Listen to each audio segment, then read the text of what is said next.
Oh my goodness. Good evening, everybody. Wait, can you feel this? Oh, you feel that music? The reason you hear that is because we're in a totally new environment. You're used to seeing me, Asada, doing what I do, but tonight, look below me.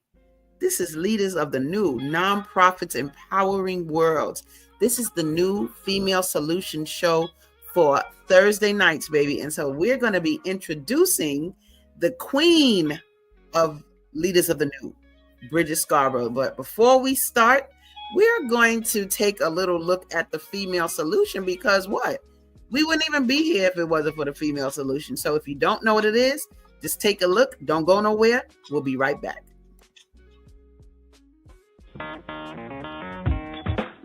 Women have the power to transform this world. We can end crime and violence if we all agree to do one thing: share. Let's share our wisdom, share our time, share our talents, share our finances, but most of all, let's share our love. This is the female solution.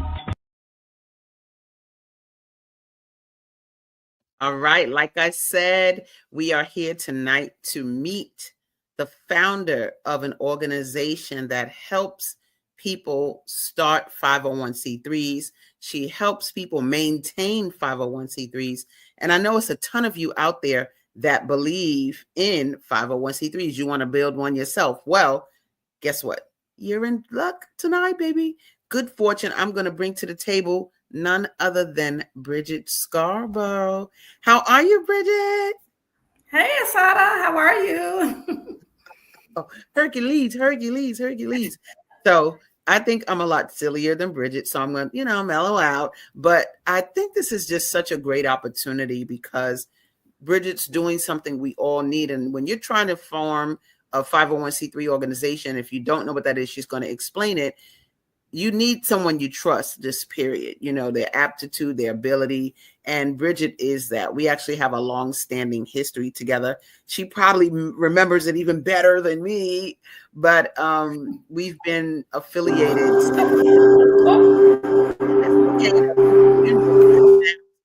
Girl, we got it's when you get powerful people together, you get things coming to the table. So what we're going to do, though, is we are going to explore Bridgett's life, explore like her entrepreneurial sense. When did she start becoming an entrepreneur? What was going on? So, Bridgett, I'm gonna bring you back to the stage. Now, let's talk a little bit about the beginnings of your life and your entrepreneurial sense, because that's a thing. You for some reason you have this entrepreneurial sense, but are you from Chicago? Let me get that straight. Oh, you on mute. Let me unmute you. Hold on. There you go. Go ahead. Yes, I am born and raised in Chicago. Nice, beautiful.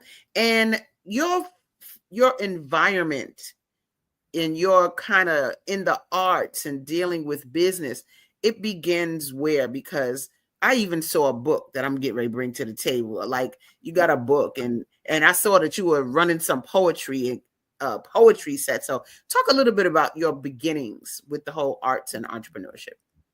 Okay.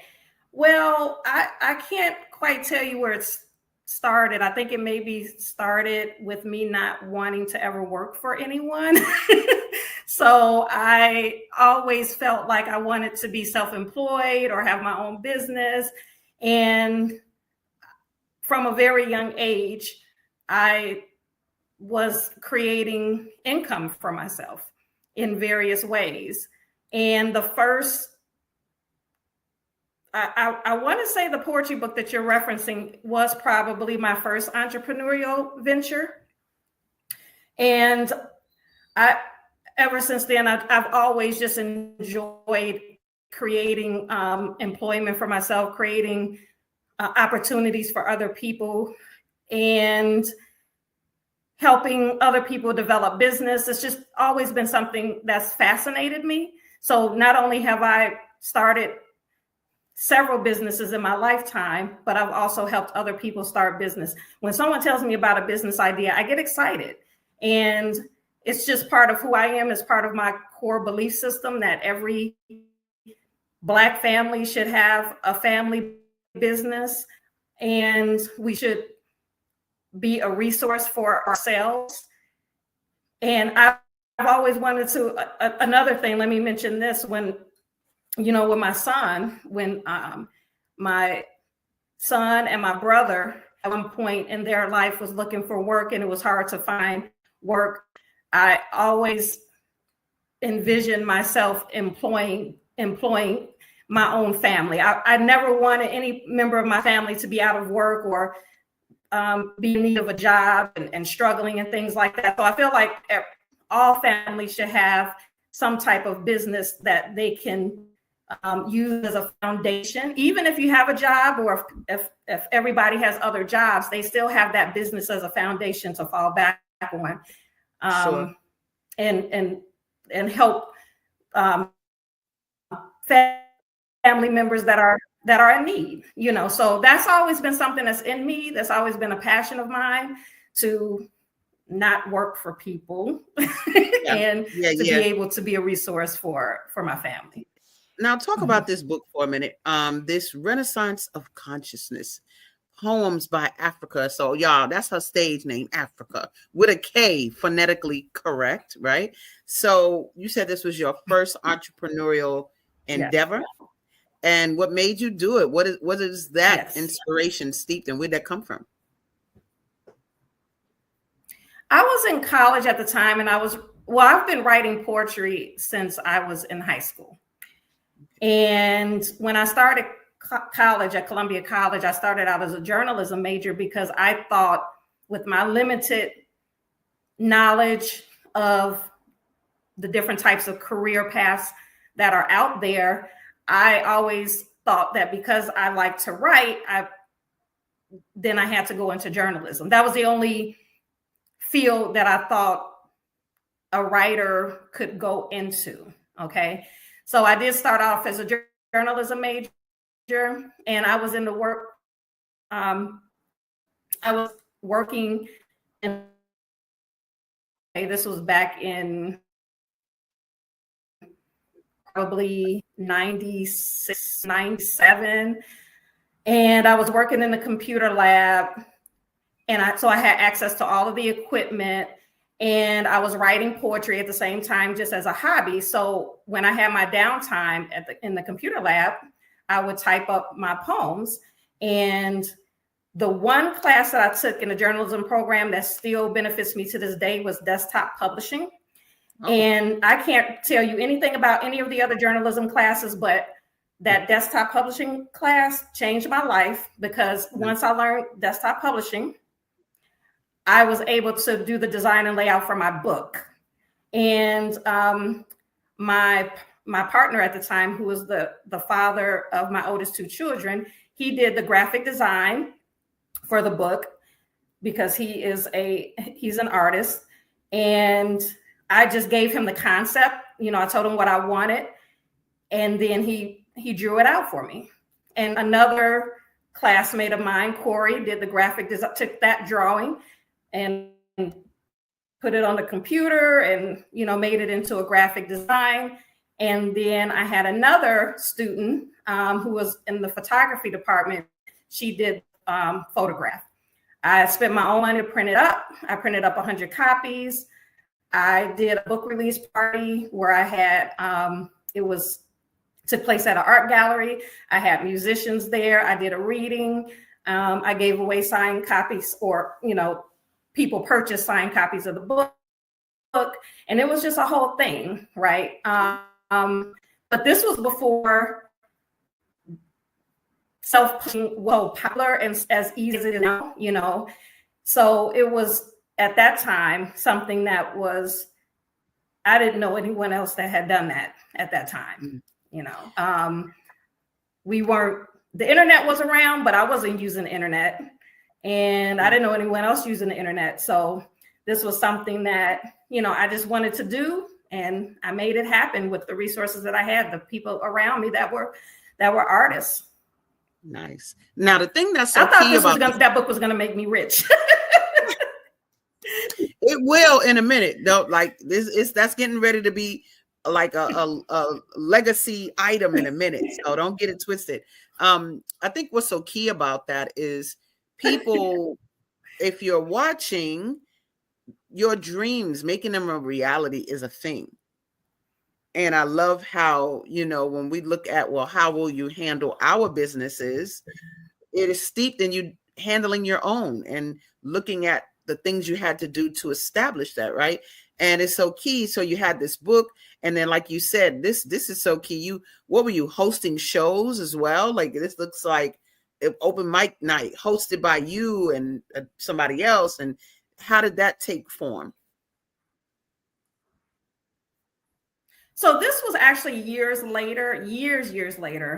Okay. And I had been off of the poetry scene, and I ended up going to an open mic, and that gentleman, Mellow J, was the host of the open mic.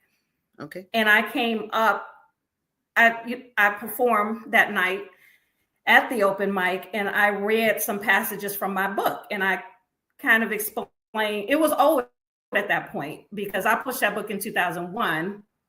And I don't know, I was doing this around 2005, maybe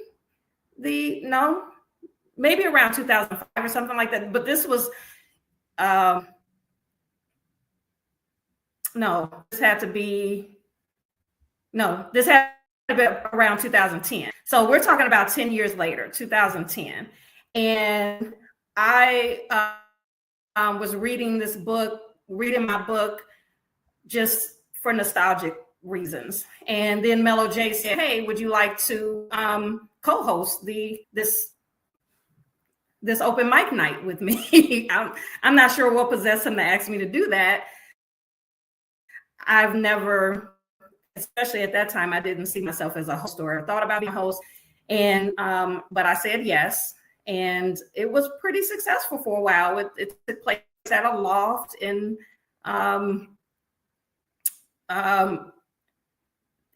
Bridgeport, the Bridgeport area. Okay. And I thought that it was very innovative. The decorum, the location, by being in a loft, it was real kind of funky and cool. But yeah, I did that for, I would say, a little less than a year. I don't know if I did it for a whole year, but it was fun. It was something that was a hobby. It was fun. A lot of talent came through there. I made a lot of friends, and a lot of people came to support. So yeah, poetry and the arts and seeing people do their thing on stage is something that's always just been a love of mine. I have an appreciation for the arts.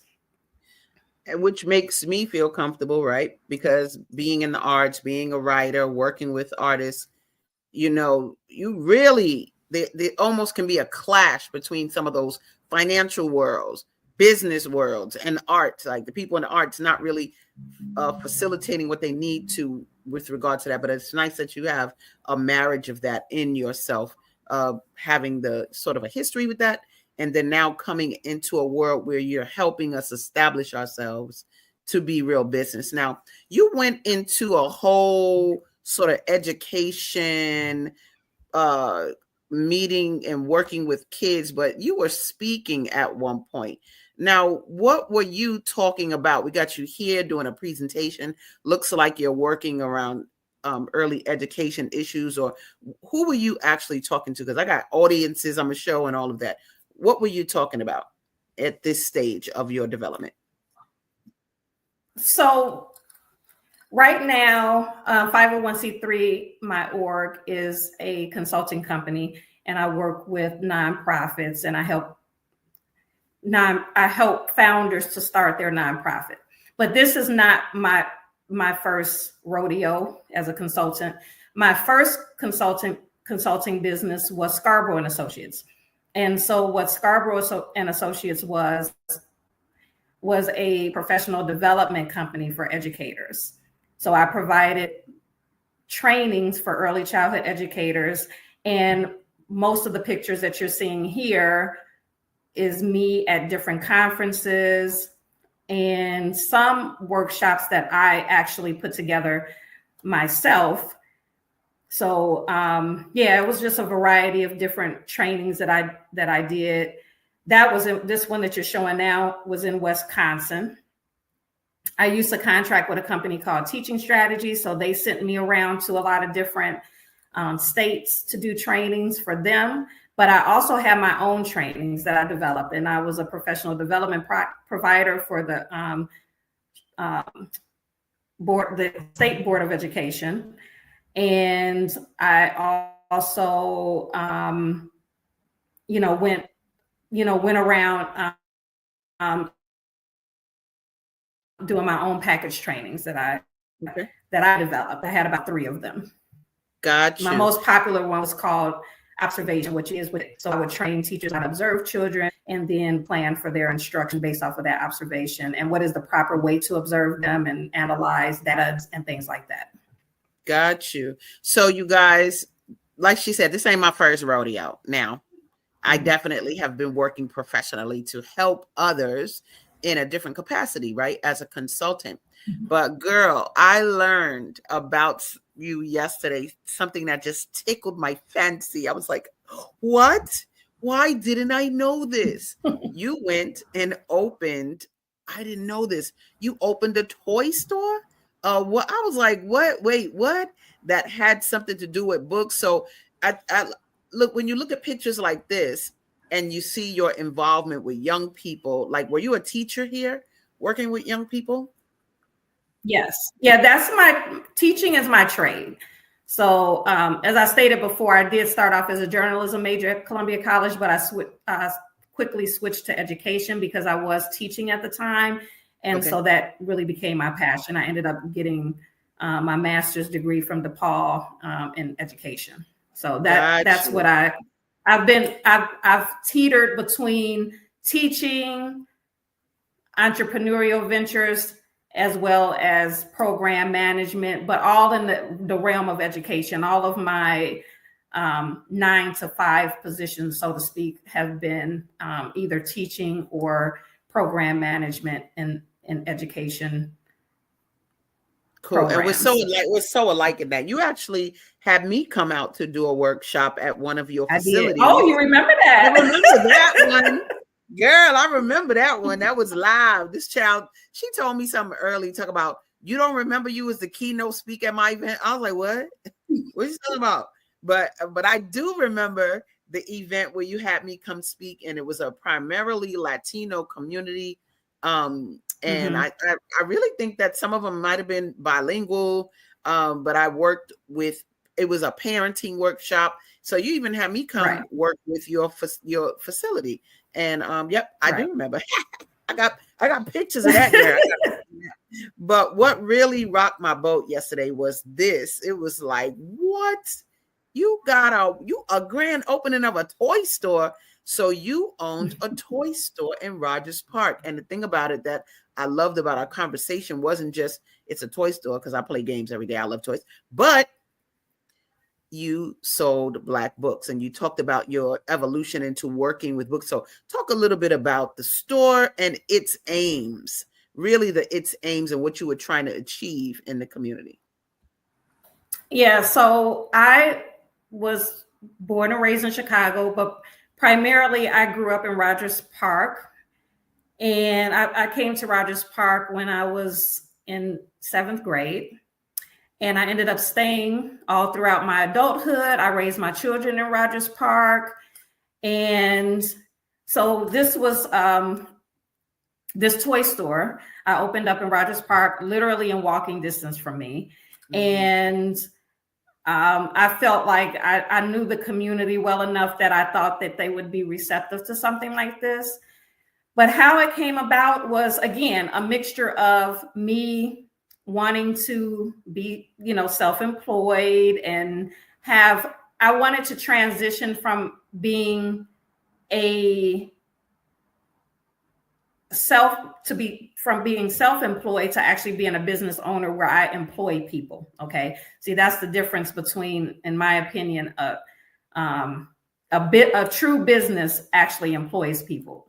If you're just working for yourself, then you're self-employed. So I wanted to make that transition, and I wanted to do it by doing something that I love, which is working with children and families. I felt like I'm a person. I'm a kid at heart. I love games.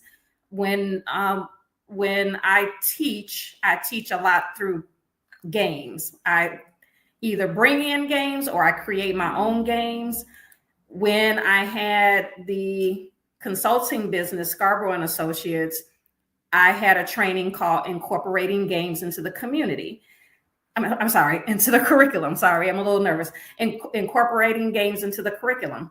And so what I was doing was teaching teachers how to create games to teach certain concepts to their kids and to their students. So that love just kind of spilled over to the toy store, because I just love materials, learning materials, and things that bring children joy, but also give them certain experiences. Board games I love board games. Like even to this day, I just love to play board games.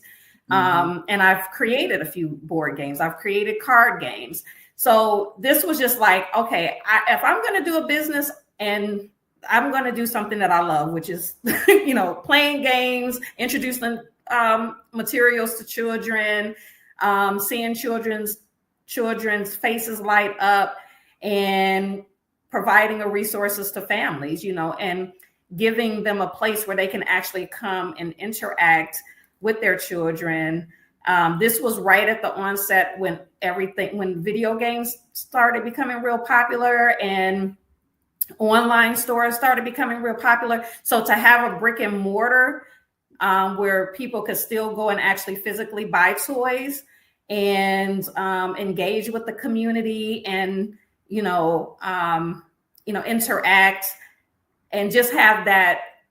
I remember when I was a child, I would actually go to toy stores like Toys R Us. That was so exciting to me. Right. I don't see the bit. I don't think it's the same when you're like looking online and you're just picking toys. It's just not the same as actually going to the toy store and seeing these rows and rows of these aisles of toys, and and you can play with some of them. So the room that you're looking at right now is called the Giving Room. Okay. This was in the back of the store. And so I would hold events there. I had a bookshelf that had books there for the children to read or parents to read to the children. I had some cushiony seating. They could either sit on the floor or they can sit in my favorite little egg chair that was there. It's like a swinging egg chair. And then I also had a little wicker chair in the back.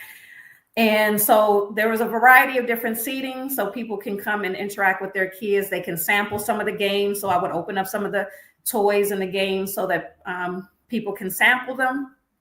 So it was just really, it was a community gathering, and I would have storytellers come in. The picture you're looking at now is a friend of mine, Mutiat. She's a storyteller. She came and did she did a storytelling session with the kids. I also had a local theater company come in to do a play with the children.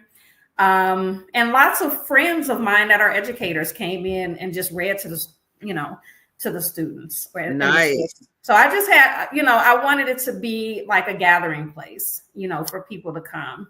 And it obviously was. Look at that. I love it. I love seeing the different races rocking, head wraps leading. We got Naima Latif here says, hey, Naima, another powerful educator. Welcome to the Female Solution Host team. We are shaping the future. I know that's right. Boop, boop, boop.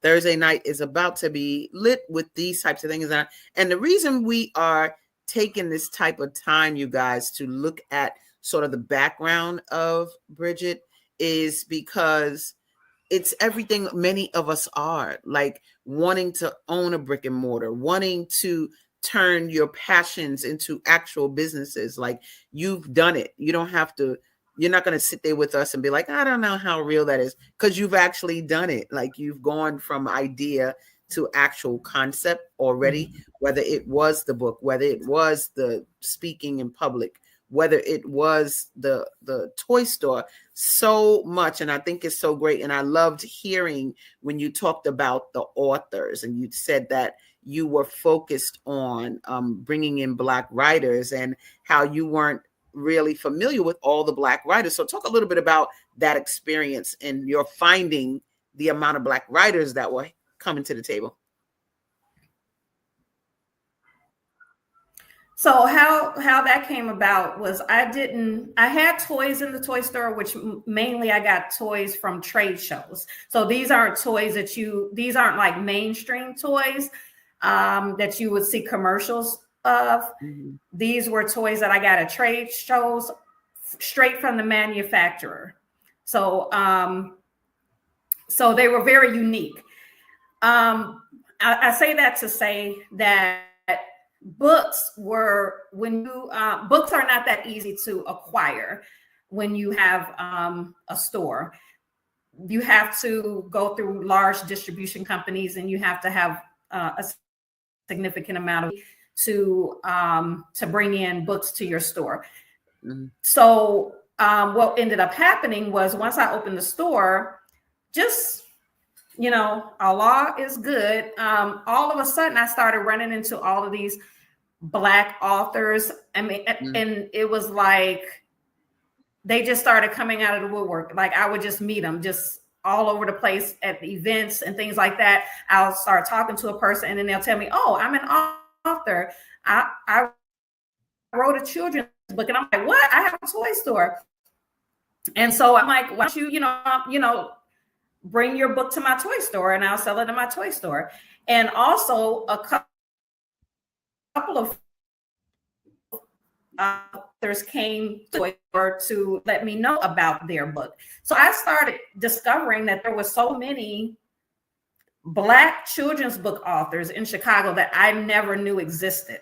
I was like, where did all these authors come from? How did I go, 35 years or whatever, and not know that there's so many African-American children's book authors specifically in Chicago, because that's what I was looking for, children's book authors.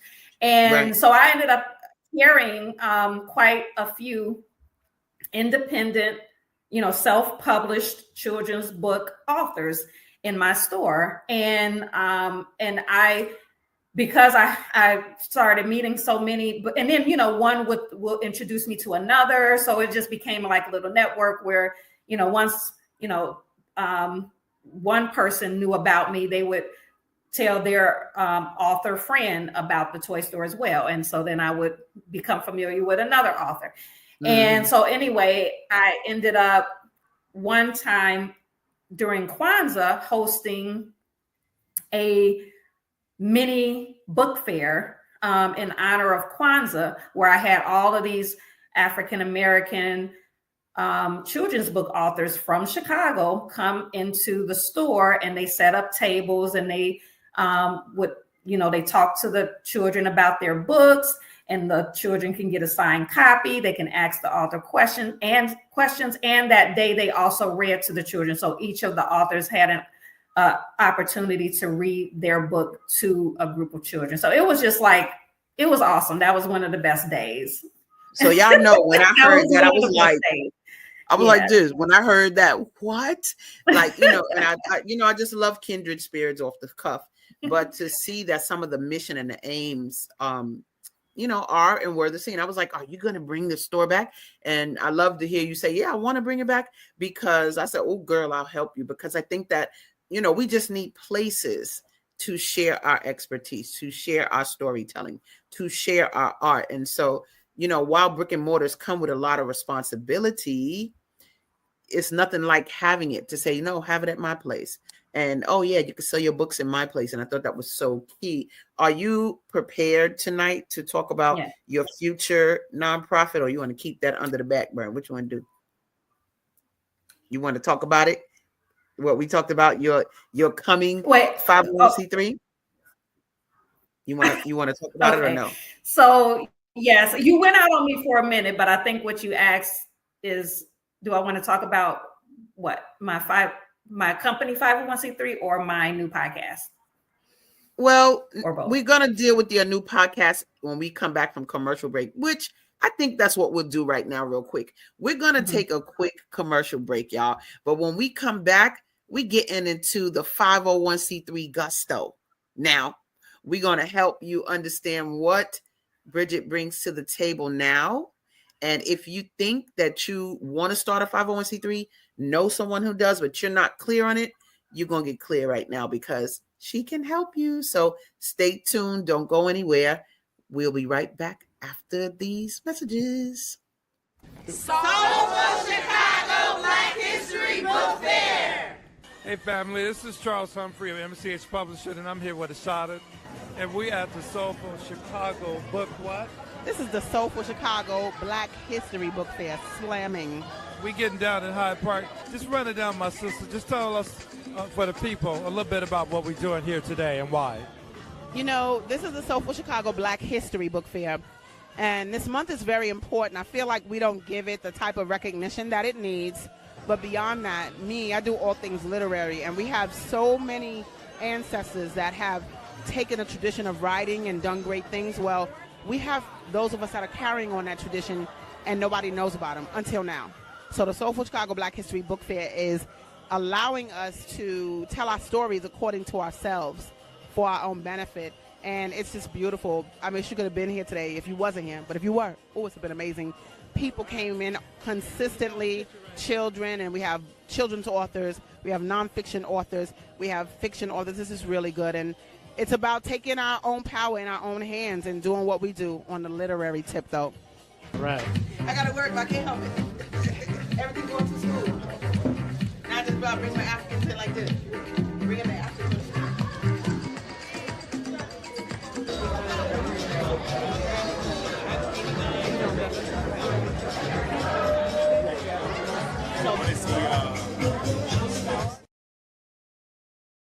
That's so funny. I love them little kitty rocks. The Soulful Chicago Black History Book Fair is on its way February 15th. That was one from the past, but February 15th of 2026, it will be coming back to Little Black Pearl right on 47th Street. Yay, yay, yay, yay. So if you're an author, definitely go right to that website at the bottom, soulfulchicagobookfair.com, and go ahead and put in your author submission, and we'll start. And if you want to donate, there's a button for that too. So without further ado, though, I want to go back to the issue at hand. Where are we tonight? I want you to see this. This is very important. Leaders of the New. That is an acronym for Nonprofits Empowering Worlds. And we are dealing tonight with none other than my girl, Bridgett Scarborough. Now I'm going to put this at the bottom too. She says, schedule a free consultation at 501c3myorg.com. I'm going to just leave that there as you begin to talk. Now, this is what I would need y'all to understand. We just went over the background of Bridgett, which has in it all the makings of the development of business. So it only makes sense that now she's giving back to those of us who want to do business and the know-how. A lot of us just don't have the know-how. I have a 501c3 organization myself. I'm going through all kinds of stuff right now, getting it right, doing the IRS thing. And Bridgett has just been instrumental in laying it out. So we're going to go through some of those things in a minute, but check this out. Nonprofit support services. Don't get it twisted. This here even says nonprofit startup package, mission and program development, grant writing. Y'all hear that? Grant writing, because y'all be calling me to go out. Can I help you write a grant? No, get Bridgett. Then ongoing founder coaching and training. So, Mama, tell us a little bit about what directed you to start focusing on doing nonprofit services, because that is very specific. I find it to be very tedious. It seems so intimidating. What made you feel comfortable going in this direction? Okay, well, again, I felt like there was a need for it. Also, I have experience with it because one of the things that has been a common thread in my life is working for nonprofits. So even though I have teetered between teaching and education administration and entrepreneurship, all of my endeavors have involved nonprofits. So all of the schools that I worked at were nonprofits. Okay. All of the programs that I worked for were nonprofits. And so I just know that world. And even when I was a consultant, an education consultant, most of my clients were nonprofits that had education programs. So I've just been in that world for a long time. Now, I have a funny story to tell in terms of what actually made me decide to become a consultant of nonprofits. I had this experience when I was living in San Antonio, where I was helping a group of brothers and sisters start a nonprofit. And I was just doing it for free out of the kindness of my heart. It wasn't anything that I was involved. It was a project that I also felt connected to. So it wasn't a situation where I thought I needed to get paid or anything like that. And so but it was my first time actually starting a 501c3 nonprofit. I had started a nonprofit before, but they weren't a 501c3 nonprofit. So I did everything that I was supposed to do. I did all of the, I stepped them through the process. I created the bylaws. I trained them on what a 501c3 is, how it should benefit us. I opened up the bank account. I established a board. I did all of the fundamental things that needed to be done in order for us to apply for the 501c3. I also account. This was in Texas, so I set up the account on the Secretary of State's website. I just did all of the compliance stuff that needed to be done. But I did make one mistake, 501c3. So because we didn't get the 501c3, they immediately went and sought out a consultant. Okay. The consultant charged $1,800 to file the paperwork. I handed over to him everything that I had already done. I had already done everything else that needed to be done.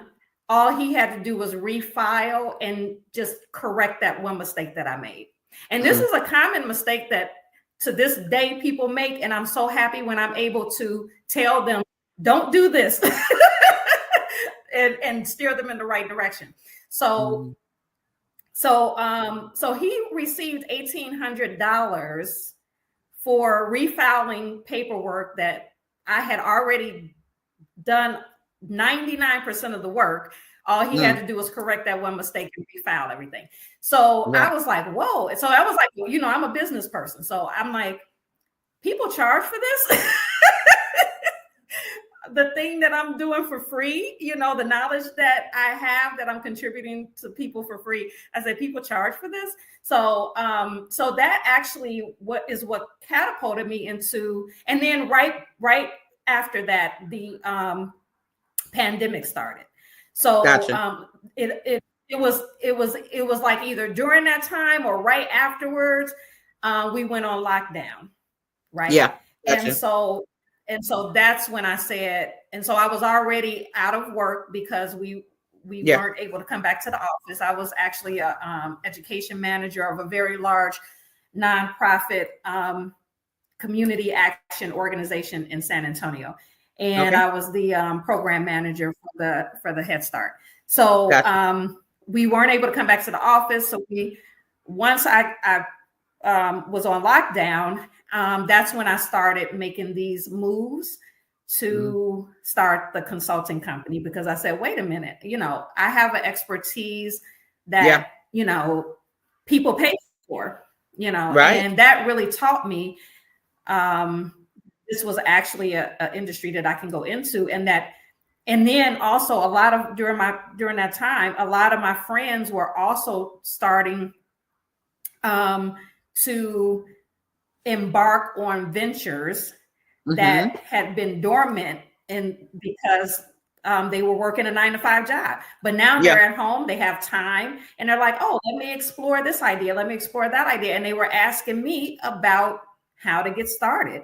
And so I said, hey, this is an avenue for me. I love it. I love to teach anyway. That's just my background. I love to talk. I love to teach and share knowledge. So it just made sense. And seeing what he did, I was like, wow, this is the platform, Yeah. people are really out here charging for this expertise. Yeah. I love it. So You that's guys, actually the story of how I started with 501c3 my work. I love it. Look, y'all, you don't even have to take our word. Look at the clients speak for themselves. This is a testimony.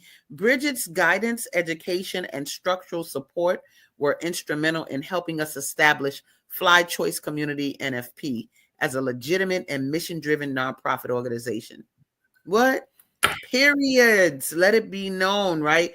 And she has people literally talking about a lot of different type of organizations. That's what I love, is that you're helping so many. Then it's not like one type of, like it's all educators, all schools, right? This is a Walk of Faith Ministries. Says Bridgett has been a godsend. She has been epic in the formation of my not-for-profit. She is the reason I have gotten my not-for-profit up and running so quickly. That's invaluable. What? Just look at that. And look at this. Not even just women or women and men. Here's a brother who says, Bridgett was an enormous help for me with my 501c3. She was very professional and knowledgeable and walked me through every step of the way. I honestly would have been lost in the woods without her. So here's the deal, y'all. Tell us a little bit about what the show is going to do. When you come on every Thursday night, what will you be focused on in terms of the type of guests you're bringing in or the content of the show? Talk a little bit about what the show will do. Okay, so unlike this show, this podcast is not going to be about me. It is going to be about the people out here that are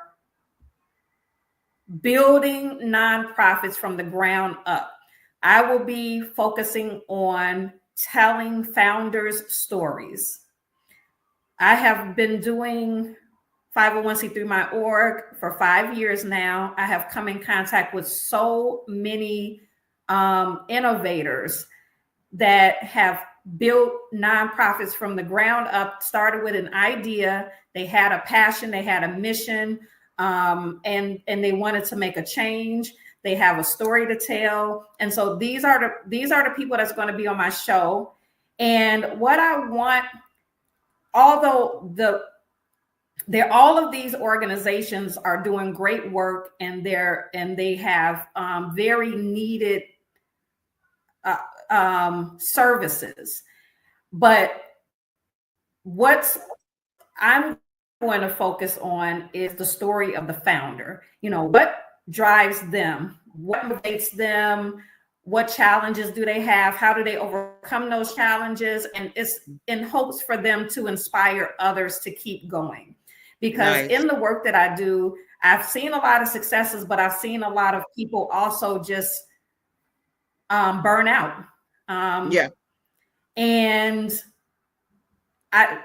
part of what I want to do is help to not make that happen. I want people to stay the course. So I want them to learn from those that have done it, learn from those that have been successful, so that they can be inspired, but also get real practical tools and resources and, suggestions. They can ask questions to these founders and learn and grow. Yeah. Nice. So a lot of my guests are going to be people that I'm already familiar with because maybe I've worked with them, but they may not be people that I've worked with, just people that I know are out here doing impactful work. And Their stories need to be told, and I want to inspire the next generation of change makers, the next generation of newbies, nonprofits empowering worlds. Y'all see that right there? Newbies. So these are people, you do workshops online that I'm seeing, conferences online, and these were people attending your actual service, right? And so when you say meet the newbies, are these people that already have their organizations, or they have ideas and they want to make them into organization? So newbies are twofold. A newbie can be a new person entering into the nonprofit industry who just has an idea. They haven't made any steps toward implementation yet, and they need guidance. So that can be a newbie. But also, because newbies stand for Nonprofits Empowering Worlds, you can be also a veteran newbie. So you can be a person that is out there actually doing the work, has been doing the work for years, has been successful, have grown a successful corporation. I like to use the word corporation because nonprofits are corporations. So you've grown a successful corporation, and you have systems in place. You have a team in place. You have a machine. It's operating. It is impacting, and also you are able to quantify that impact. So the people that have actually gotten to that level, that they're not just doing stuff, but it's very intentional and calculated and based off of data, and you've reached that level, then you're also a newbie because you are a nonprofit empowering world. So it's holistic. It encompasses both. Now, speaking of which, watch this, guys.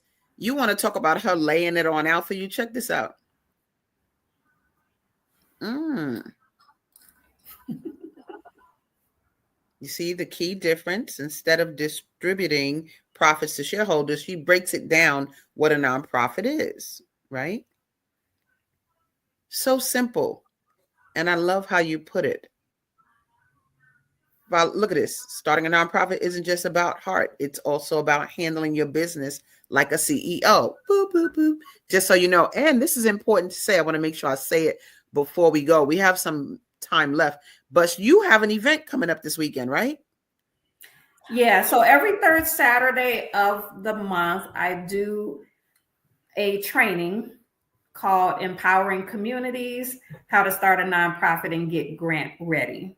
And it basically takes you through the 7 steps needed in order for you to start a nonprofit the right way. Nice.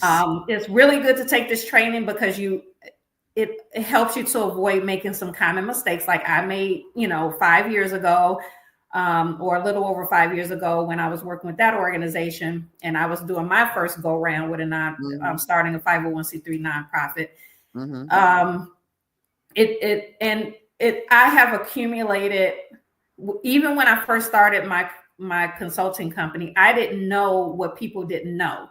So as I work with different people, I continue to build my knowledge of what needs to be taught, right? Yes. Because people come to me in trouble, or people make certain mistakes, and I see those same mistakes over and over again. And then it's like, okay, I need to address this. I need to make sure that people know this before they get into before they get up and running, so that they don't have to backtrack, because it's really a lot harder to try to correct the mistakes later on when you're actually you've already received funding and you're involved in your program and you're in the trenches, right?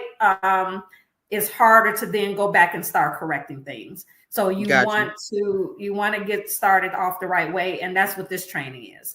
This training is just to help you avoid those common mistakes. And I do this every third Saturday, and it's virtual. All my clients are all over the United States. Yeah. Let me show them a little promo. Y'all take note. I'm gonna show it like two or three times, but take note. Get the information.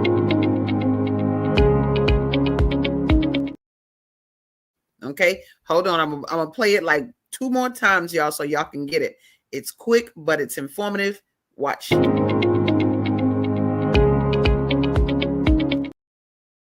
So what can they go to your website and see the promo for this event? Yes. I'm gonna put that at the bottom, guys, so that you can see the website. It says here schedule a free consultation at the website, but there's the website address at the bottom there so that you can go there and see the promo for the event this Saturday. Is that Saturday the 18th? Yeah. Is that Saturday? Yeah. Gotcha. Okay, good.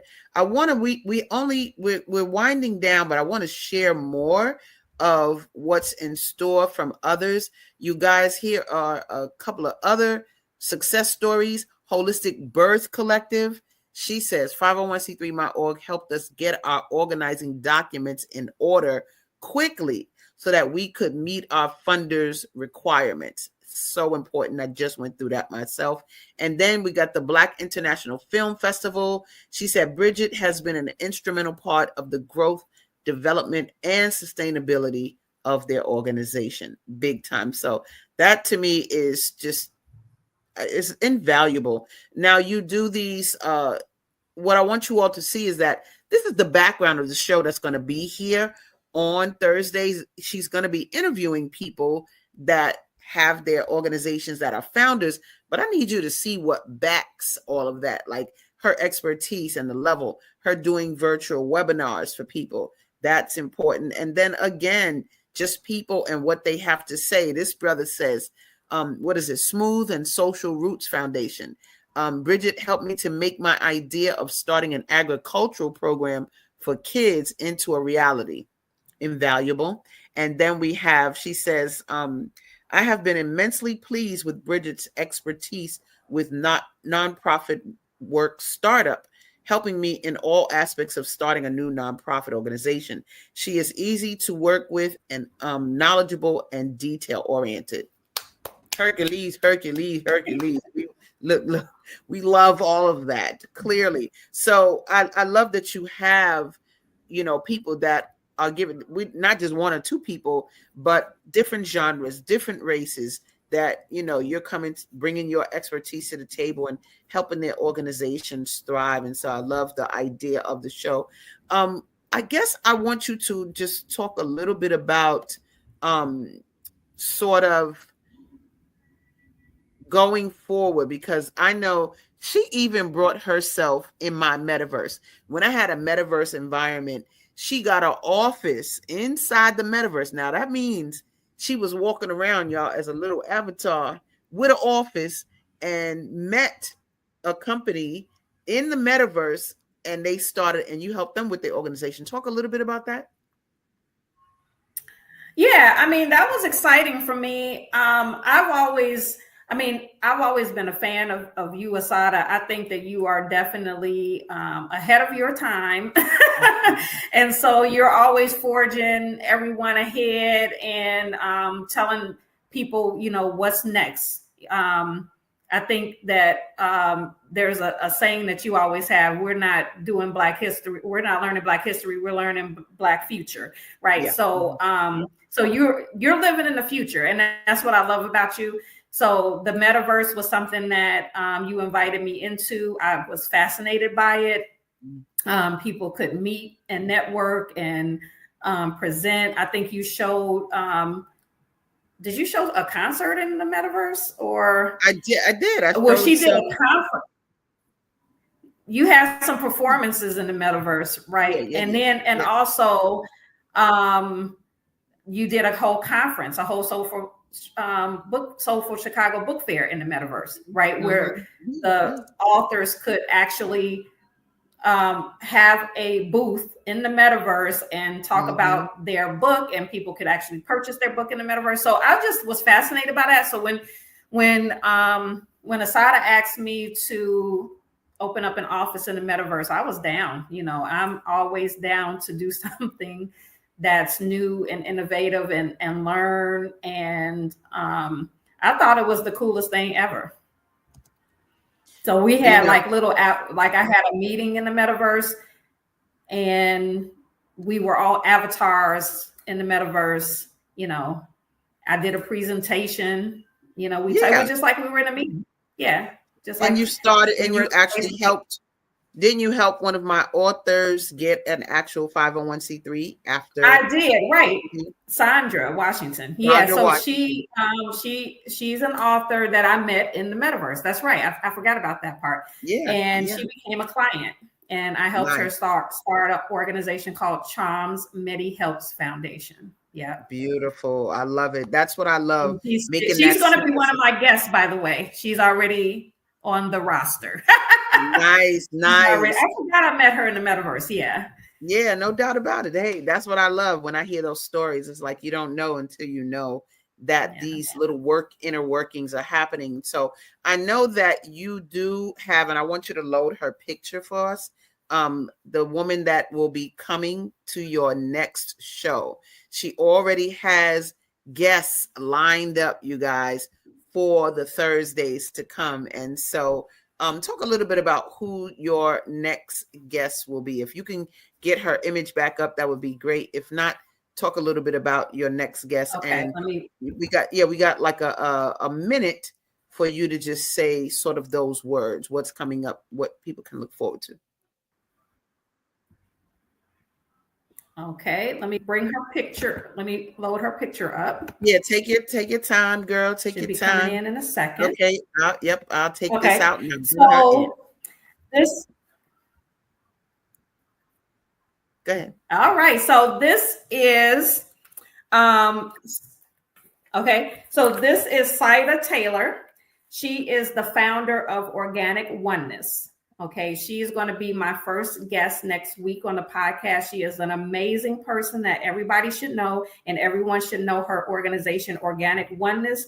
It's a grassroots social justice organization that brings people together to eliminate racism and create healthy communities in Chicago. She's been doing this for a long time, even before she founded the nonprofit. And she is dynamic. And so I'm going to just tell you right now that you should tune in. She has a story to tell. She is very inspiring. She has seen a lot. She can share a lot. She has overcome a lot. And I just think so many people can learn from her story, regardless if you're forming a nonprofit or not.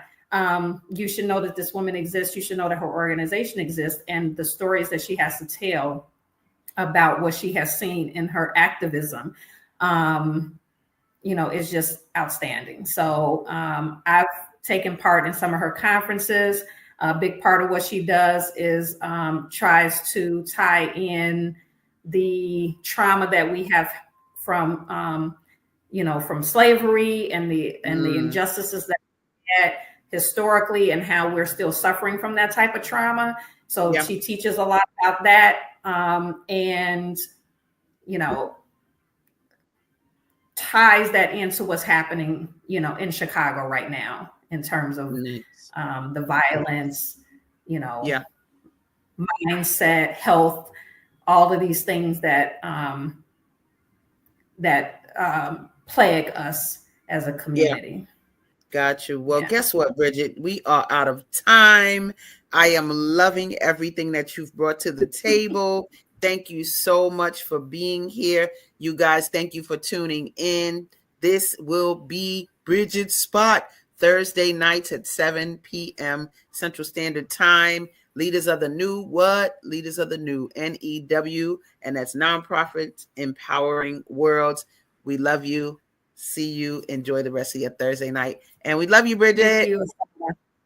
Peace. See you guys next Thursday. I have to give shout out to Alan. Give your shout out. Go ahead. Give your shout out, girl. Okay, my shout out to Alan Sims, who is the one who did my theme song for Leaders of the New. That was playing in the beginning. Don't have me bring it back. Hold up. Look, y'all. Check it. Wait. We're going to close with it. Look. Yes. What's his name?